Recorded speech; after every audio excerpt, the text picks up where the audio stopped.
Ja ku jemi në studio prap, do flasim për një temë shumë interesante. Tani më thoni sa herë kemi dëgjuar superfood, super ushqime, ajo që kemi nevojë të bombardojmë organizmin, të jemi me imunitet sa më të rritur etj.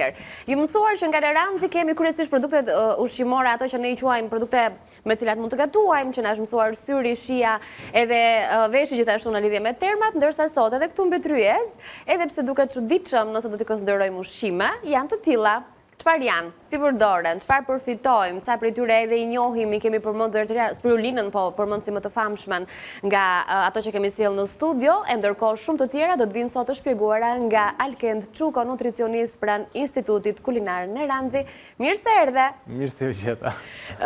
Super temë. Po, pra, janë shumë kurioze, realisht janë shumë kurioze, unë me zër pres të mësoj, disa prej tyre na i ke sjellë dhe herë të tjera, edhe kemi arritur të kuptojmë diçka, po ndërkohë shoh që kemi një gamë tjetër goxha. Një farmaci në Leranzi. Nga do ta nisim? Në fakt do e nisim një herë me një shpjegim të vogël, sepse nëse do i referoheshim 20 vite më përpara, ky termi super ushqime do konsiderohej thjesht si një marketing, pra çfarë janë këto super ushqime, por nëse të flasim tashmë në këtë kohë, në këtë epokë ku jetojmë, ekzistojnë problematika shëndetësore nga më të ndryshme, pra më tepër stres, më tepër ankth, më tepër probleme me tretjen, më tepër probleme hormonale, më tepër lodhje e kështu me radhë. Pra, kjo nuk vjen si pasojë mungesës së kalorive, pra ne nuk vojmë më nga mungesa e ushqimit, ne vojmë nga mungesa e vlerave ushqyese, nga mungesa e densitetit nutritiv. Dhe prandaj në Leranzi ka qenë një ndër të parët që ka bërë një hap, le të themi, drejt shëndetit, drejt produkteve cilësore, duke sjellë këto pikërisht super ushqime, të cilat në vetë fjalën e tyre, super ushqime, le të themi në thonjza janë si multivitaminat e natyrës. Pra, ato kokra që ne marrim farmaci, por natyra na i sjell në këtë formë. Dhe ku ka si natyra? Dhe me qenë se nuk ka për çdo gjë, për çdo shqetësim tonin dhe për diçka që nuk funksionon, po. Dhe me qenë se nuk ka si natyra, nisim me filizin e grurit, i pari. Me qenë se është le të themi një startim i ri, një jetë e re, një nevojë për ushqime, nevojë për minerale kështu me radhë, filizi i grurit nga vetë emri filiz është praktikisht le të themi bima e grurit. Pra, bari i grurit, në momentin kur ai rritet 10 deri në 15 cm, kputet dhe i kalon një proces tharje, më pas përzierje dhe mantikimi ose bluarje, ku vjen në formën e plurit dhe ne mund ta konsumojmë. Ndryshe nga gruri konvencional që ne e përdorim, diferenca që ndron pikërisht në përmbajtjen e glutenit, sepse nëse gruri përmban gluten, filizi i grurit nuk përmban gluten, pra nuk e ka të zhvilluar atë proteinë. Nëse gruri përmban, le të themi, karbohidrate komplekse, filizi i grurit nuk i përmban. Nëse gruri nuk përmban klorofil, filizi i grurit përmban klorofil. Dhe madje 70%, 65-70% e përmbajtjes së këtij paketimi në esencë është thjesht klorofil. Dhe klorofili është shumë i rëndësishëm, madje vlen shumë, sepse ka një formë, le të themi, pothuajse identike me hemoglobinën. Hemoglobina është pikërisht ajo molekula që ne na ndihmon në oksigjenimin e gjakut tonë dhe shumë e rëndësishme për qarkullimin e gjakut. Në diferencë të vetme, klorofili në të cilin ndodhet në krahasim, le të themi, me atë pigmentin ngjyrues që përdorin në industri me klorofilin organik, është një molekul ose është një element i cili është thjesht një metal. Pra, në vend të natriumit kemi magnezin në këtë rast e filizit grurit, ku dhe është shumë i rëndësishëm sepse magnezi futet në 300 reakcione të ndryshme metabolike.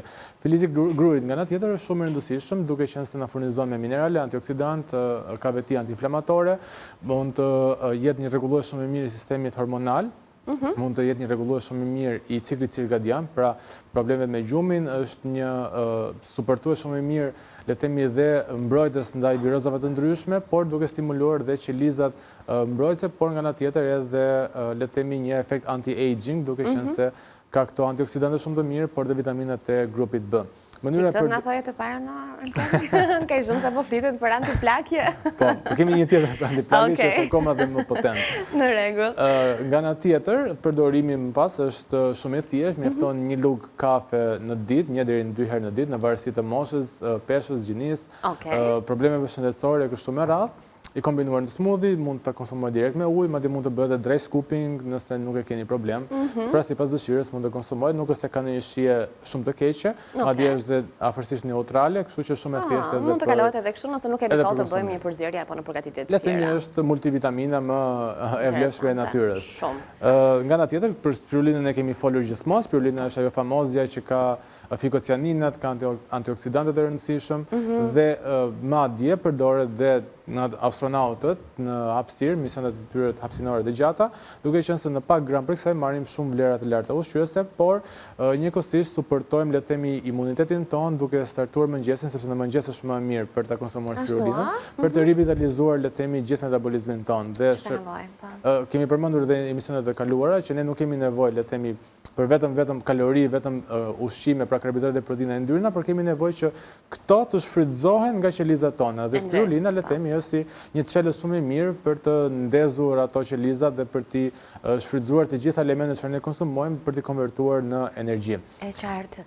Produkti, pra kemi farmaci realisht. Po pra, kështu që do duhet të marrim kohën për secilën, duke thënë gjërat më të rëndësishme, e që janë gjithë shumë kurioze. Nga ana tjetër, nuk mund të kategorizohet si një super ushqim, por unë preferoj ta vendos në super ushqimet, sepse ndikon drejt për drejt në sistemin gastrointestinal. Dhe nëse ne nuk kujdesemi për sistemin gastrointestinal, pra për zorën tonë të trashë, atëherë nuk kemi duke kujdesur fare për shëndetin tonë, dhe madje mund të jemi edhe të lodhur, mund të jemi edhe të mërzitur, mund të kemi edhe luhatje të ndryshme të humorit, çfarë i shkakton pikërisht zora e trashë, sepse kemi një aks gut-brain, pra le të themi një nga boshtet më kryesore që është nervi vagus, që bën komunikimin ndërmjet trurit edhe zorrës, që ndikon drejt për drejt në cilësinë e jetesës tonë. Dhe nëse ne konsumojmë vazhdimisht ose kujdesemi për të konsumuar fibra dietike, siç është dhe inulina në rastin konkret, atëherë ne kemi bërë pothuajse 90% të mbrojtjes ndaj virozave të ndryshme, suportojmë metabolizmin, energjinë qelizore, sistemin ton, le të themi, kardiovaskular, por edhe duke suportuar edhe organet tona për të kryer proceset e detoksifikimit. Sepse nuk duhet kemi parasysh jo vetëm ndikon në hormonet tona, por drejt për drejt ndikon dhe në procesin apo mënyrën se si organet tona detoksifikohen. Duke qenë se zora është një vend ku grumbullohen toksina, në momentin kur aty grumbullohen shpesh edhe nuk ekskretohen nëpërmjet jashtëqitjes, atëherë këto rrezikojnë që të kalojnë atë membranën e zorrës dhe për të kaluar më pas qarkullimin e gjakut dhe për të influencuar dhe trurin ton, duke shkaktuar probleme serioze të shëndetit. Vërtet është një lidhje shumë interesante që gjithmonë më shumë po flitet në fakt. Me sa duket nuk ka qenë ky informacioni që kemi sot dhe po i kushtohet një rëndësi të veçantë të zorrëve. Kalojmë te tjetra, te një tjetër emër, se këto edhe emrat i kanë të bukur, po graviola. Graviola është një frut tropikal, mjaft interesant, i cili është i pasur me vitaminë C, por ka një veçanti, janë dy në fakt, me ngjashmëri me njëra tjetrën, sepse të dyja ndihmojnë shumë në procesin e dobësimit. Ne kemi thënë gjithmonë pilula magjike të dobësimit, nuk ka magji për dobësim absolutisht, ka stil jetese, ka hidratim, ka aktivitet fizik, ka cilësi gjumi, por marrja e vlerave ushqyese të larta pa diskutim që është një stimulues shumë i madh për ta ndihmuar këtë proces të realizohet sa më shpejt. Dhe graviola, duke qenë se është një aktivizues shumë i mirë i metabolizmit, një lloj siç dhe gjinxhiri është apo piperi dhe tumeriku, të cilat janë aktivizues shumë të mirë të metabolizmit ton, graviola e bën këtë mjaft mirë nëpërmjet elementeve të saj polifenolik apo dhe triterpeneve që ka. Triterpenet janë disa molekula që ndihmojnë metabolizmin ton për të aktivizuar dhe për të djegur ato kaloritë e mbetura.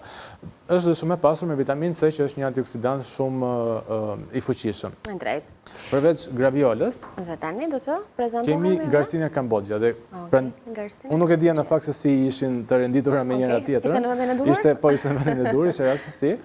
Garcinia Kambodgja, në ndryshim nga graviola, ka një element shtesë dhe është një element i quajtur HCA, acidi hidroksicitrik. Dhe është pikërisht ky, le të themi, element, një lloj siç mundet shumë individë të cilët kanë dashur të dobësohen, mund të kenë marrë le të themi disa plura magjik nëpër raftet e marketeve, dhe aty janë disa shkrime të shkruara nga mbrapa që janë vetëm me hidroksi, acid ose le të themi elemente të ndryshëm që stimulojnë metabolizmin për të nxitur termogjenezën apo dhe për të bllokuar rrugë të ndryshme metabolike në mënyrë që të digjen kaloritë. Por këto janë ekstrakte, janë elemente sintetizuar, çfarë dëmtojnë dhe pankreasin, sepse ne mendojmë vetëm për efektet afatshkurtra, por asnjëherë nuk mendojmë për efektet afatgjata. Në fakt, që janë shumë të rëndësishme.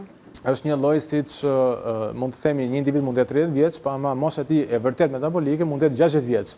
Sepse dëmet e tilla të shëndetit për këtyre suplementeve, të cilat dhe nuk janë të rregulluara, le të themi, nga organizata të ndryshme të shëndetësisë, pa diskutim që kryejnë dëme në shëndetin tonë. Dhe ku ka më mirë se natyra na i jep në forma të tilla, pra është një element natyral, një element i cili në mënyrë organike integrohet me mënyrën se si metabolizmi jonë funksionon për të konvertuar karbohidratet që ne konsumojmë në energji.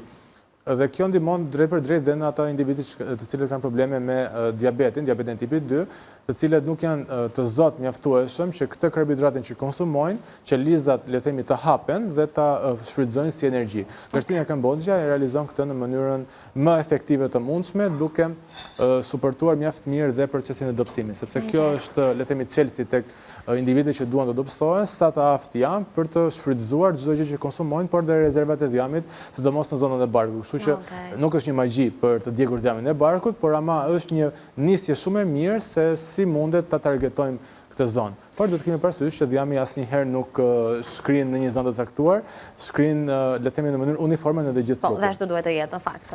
Okej. Produkti tjetër, astragalusi, është një rrënjë që është përdorur rreth 2000 vite më përpara në Kinë dhe akoma përdoret, dhe quhet si rrënje e gjatësisë. Zakonisht të gjitha produktet superushqime konsiderohen si ushqimet e gjatësisë, dhe astragalusi në fakt është shumë i mirë dhe për problemet e respirimit. Pra, përveç faktit që të pasura me antioksidantë, me polisakaride që nxisin sistemin imunitar, me beta-glukane, të cilat ndihmojnë qelizat imunitare apo qelizat nervore të zhvillohen, astragalusi ka dhe një veçanti shumë të madhe që suporton sistemin respirator në momentet e infeksioneve të ndryshme, por dhe një superushqim shumë i mirë dhe për fëmijët.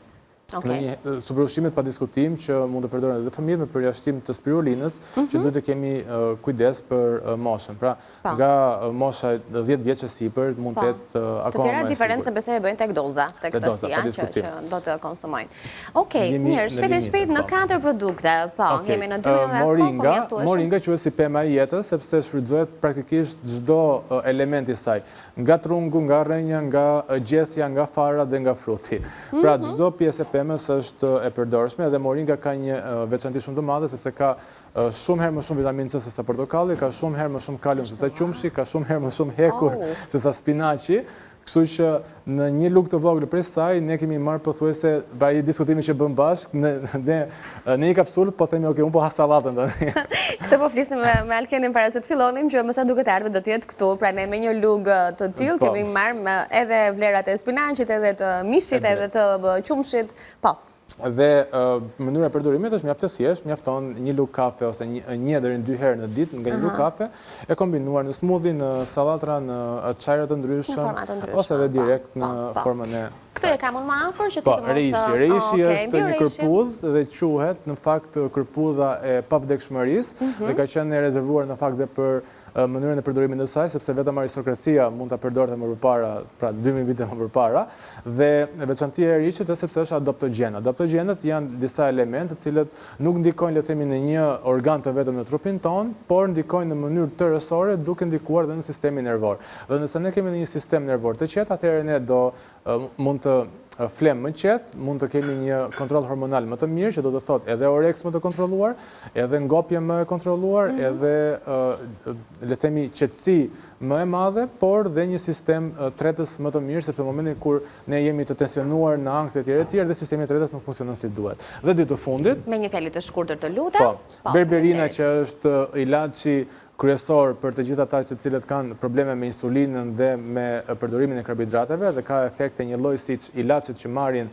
këta individ, dhe Leon Smane që ndikon drejt për drejt në NGF, pra Nerve Growth Factor, që stimulon rritjen e qelizave nervore duke suportuar dhe anti-aging, pra është një anti-aging perfekt, duke qenë se këta telomeret që janë kapakët e ADN-s nuk i lejon që të shkurtohen për të degraduar ADN-n ton.